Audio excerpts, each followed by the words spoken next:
What's up, guys? My name is Jerry, and today's video is going to be on the Utah Jazz, and we're going to be talking about 3 key goals for this team to have after the All-Star break. And we're going to jump right into the video. And looking at the Utah Jazz so far this season, they have a record of 36-22, and that's good enough to have them at 4th place in the Western Conference. But when you're a team like the Utah Jazz with championship aspirations, sitting at 4th place in the conference is neither the best or the worst case scenario for this team. They're kind of right in between the range of where they want to be.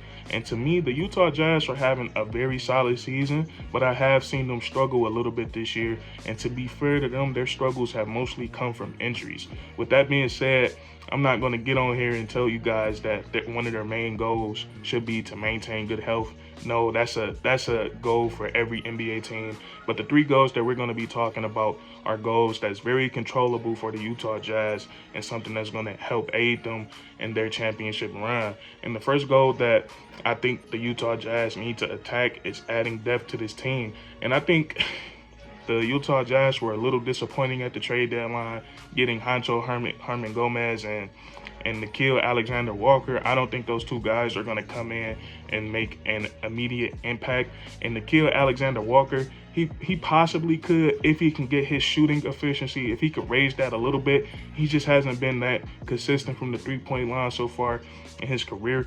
But some guys that even though that the Jazz didn't hit in the trade deadline, they're still the buyout market, and I think the Utah Jazz, they need to be really aggressive in the buyout market. And I think the holes they need to fill on their roster, where they need to add depth, is 3-and-D wings. I think they could use a couple of those right now. And 2 guys I have in mind is Kent Bazemore and Gary Harris. And I know you guys might be thinking, like, Kent Bazemore, he's a bench rider in LA, why would the Utah Jazz want him? But if you look at the Lakers system and the way that they play and the lineups they usually have out there, they usually only have one shooter out there.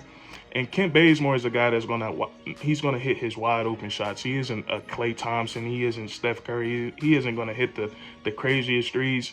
But when he's out there with the Lakers, it's usually with Anthony Davis, Westbrook, and LeBron James. So it's not really. It's easy for the defense to hug up on him and not allow him to get that many open shots. So I think in the offense in a system like the Utah Jazz, is usually 4 shooters out there and then Rudy Gobert. So with how good Donovan Mitchell is and the type of attention that he draws, I think Kent Bazemore will see a lot more open shots, and he will get a lot more touches than he will get in LA. And I think he will be a little bit more successful in the Utah offense. And then Gary Harris, if this was a guy that if I was the Utah Jazz GM, this is who I would be pursuing the most. Biggest reason is that he's only 27 years of age, so he kind of fits this Utah Jazz team timeline. He's not that old and he's not super young. And then also Gary Harris, at this point in his career, he's just a better player than Kent Bazemore. And Gary Harris is a guy that when he first came into this league, him and Jamal Murray, they were supposed to be the next fierce backcourt, but unfortunately he got plagued with injuries and he kind of just fell out of the Denver Nuggets plan.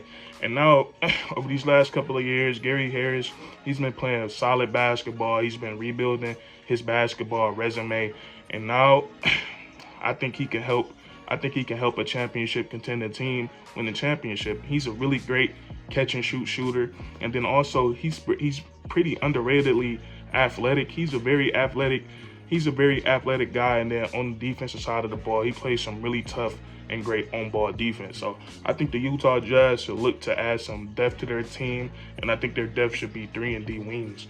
And the next goal that the Utah Jazz should set for themselves is to raise their defensive rating. Now, they rank 10th in the league when it comes to defensive rating, and they have a defensive rating of about 110, and that's like slightly above average for the NBA, and they're barely hanging on to that 10th spot. And we know what the championship DNA is in the NBA is usually teams rank top 10 in offensive and defensive rating. And when it comes to offense, the Utah Jazz, I think they have the best offensive rating.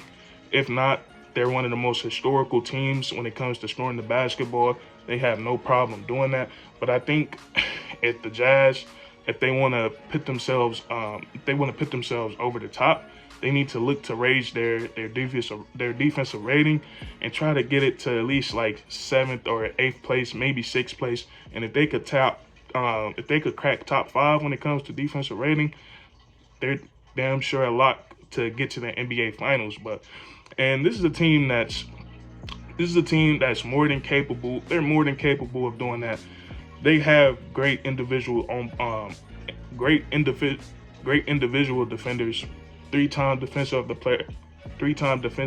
player of the year, Rudy Gobert. He's really good on the defensive side of the ball. Don't have to say much about him. Mike Conley been good. He's been good all of his career on the defensive side of the ball. And then Royce O'Neal, a very underrated 3-and-D player in this league. Royce O'Neal does such a great job of guarding the best perimeter player every night on every team that the Utah Jazz faces. And then there's guys on the team that need to step up. And I think there's other guys on this team that's capable and are smart enough to play some good defense, like Donovan Mitchell. We know he gives so much on the offensive side of the ball, but we know all the all-time greats are two-way players. So we would like to see him step it up a little bit on the defensive side of the ball. Jordan Clarkson is another guy I would like to cite. Another guy I would like to see try harder on the defensive side of the ball. And then also Bogdan Bogdanovic. He's a very smart basketball player, and we know he's not the most athletic, but he's a smart player, and he can just put himself in the right positions on the defensive side of the ball. So I think if the Utah Jazz can raise their defense, if they can raise their defensive rating just a little bit, move up a couple spots, that will really aid their championship run, and it will help them down the stretch. And then their last goal, I think the most important goal for this team is to get Rudy Gobert and Donovan Mitchell on the same page. I don't know exactly what the problem is between these two, but I keep hearing reports of these two guys having tensions off the court, and we all know that off the court chemistry is just as important as on the court chemistry, because there's no way you can be successful playing basketball with a guy that you don't like, or I won't even necessarily say that they don't like each other, but that you're having problem with. So I think if Donovan Mitchell and Rudy Gobert can just bury the hatchet and focus on basketball, I think the Utah Jazz are going to get back to that team that they were last year when they were the #1 seed. And speaking of that, I think the Jazz last year, just unfortunate. It seemed like every year it's a different like something astronomical always happens to them. Like Jamal Murray, those crazy games he had in the bubble. Donovan Mitchell tweaked his ankle last year. And now this year, I feel like they're going to go into the playoffs fully healthy. And I think that they can be successful. But these two guys got to come together, and they got to just focus on basketball. And they don't have to be the bestest of friends. I don't know if you guys remember, but Kobe and Shaq, those years that they three-peated, they didn't get along on and off the court, but they focused on basketball, and they found some way to make it work. And before you guys get on me, I'm nowhere near saying that Donovan Mitchell and Rudy Gobert is the talent that Shaq and Kobe is. I'm just saying that those are a big and a shooting guard having problems, wasn't seeing eye to eye off the court, but they still found somewhere to make it work and win 3 championships together. So I think that's something that the Utah Jazz should focus on, have a team meeting, players only meeting, and get that taken care of, because it's a really good basketball team, and I think they have a real good shot at being successful. But that's going to be it for this video. 3 goals that the Jazz should focus on coming off the All-Star break. If you enjoyed, leave a like, comment down below if you agree with these goals or you disagree, and then subscribe for more weekly content. And that's curtains.